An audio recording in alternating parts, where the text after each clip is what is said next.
பழனி ரூபாய் 100 கோடி நில மோசடி வழக்கில் கைதான வழக்கறிஞர் அன்வர்தீன் 3 நாள் சிபிசிஐடி போலீஸ் காவல் விசாரணை முடிந்து சிறையில் அடைக்கப்பட்ட நிலையில் உயிரிழந்தார்.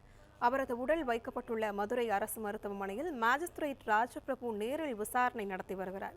இதுகுறித்த கூடுதல் விவரங்களோடு செய்தியாளர் சரவணன் இணைப்பில் உள்ளார். சரவணன், மேலும் விவரங்கள் என பதிவு பண்ணலாம்.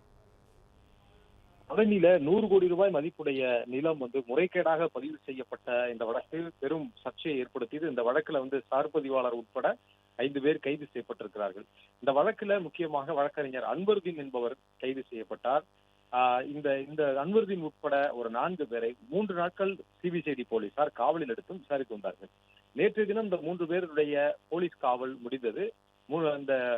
இந்த காவலில் இருந்த இந்த 4 பேரையும் திண்டுக்கல் மாவட்ட நீதிமன்றத்திலேயே கொண்டு ஆஜர்படுத்தினார்கள். அப்பொழுது இதுல 3 பேர் தரப்பிலிருந்து, அதாவது இந்த அன்வர்தீன், சேதுபதி உட்பட இந்த 3 பேர் தரப்பிலிருந்து ஜாமீன் கோரி மனு தாக்கல் செய்யப்பட்டது. அந்த ஜாமீன் மனுவும் தள்ளுபடி செய்யப்பட்டது.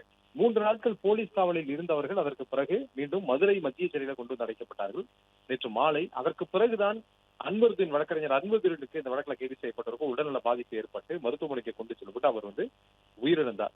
இந்த விவகாரம் தொடர்பாக மேஜிஸ்ட்ரேட் விசாரணைக்கு உத்தரவிடப்பட்டிருக்கிறது. இதில் என்னென்ன தவறுகள் நடந்திருக்கிறது என்பது தொடர்பாக மேஜிஸ்ட்ரேட் விசாரணை நடத்தப்படுகிறது. வழக்கமாக இது போன்ற ஒரு 3 நாள் போலீஸ் காவலிலோ அல்லது கைது செய்யப்படும் பொழுதோ நீதிமன்றத்தில் ஆஜர்படுத்துவதற்கு முன்னரும், அதே போன்று சிறையில் அடைக்கப்படுவதற்கு முன்னரும் 2 முறை மருத்துவமனைக்கு கொண்டு சென்று மருத்துவ பரிசோதனை மேற்கொள்வார்கள்.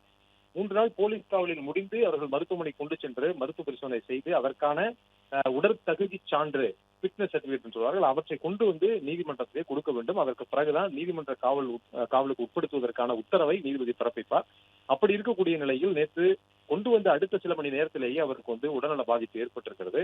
அவருக்கு உடல் பக்கவாதமும் அதே போன்று உடல்ல நீரிழிவு பிரச்சனையும் ஏற்கனவே இருந்ததாக சொல்லப்படக்கூடிய நிலையில் அது தொடர்பாக மருத்துவ பரிசோதனைக்கு உட்படுத்தப்பட்டதா, அதற்கான மருத்துவர் யார் அவரை பரிசோதனை செய்தார்கள், அதற்கான அவர் உடற்தகுதி சான்று கொடுத்திருந்தாரா என்பது எல்லாமே தற்பொழுது விசாரணைக்கு உட்படுத்தி இருக்கிறார். இந்த விவகாரத்தை விசாரிக்கக்கூடிய மேஜிஸ்ட்ரேட் ராஜபிரபு என்பவர் தற்பொழுது மதுரை அரசு மருத்துவமனைக்கு நேரடியாக இதை விசாரணை நடத்தி அவர்களுடைய குடும்பத்தினரிடம் விசாரணை நடத்தப்படுகிறது. அவருடைய முன்னிலையில் தான் இந்த பிணக்கூறாய்வு மேற்கொள்ளப்பட இருக்கிறது.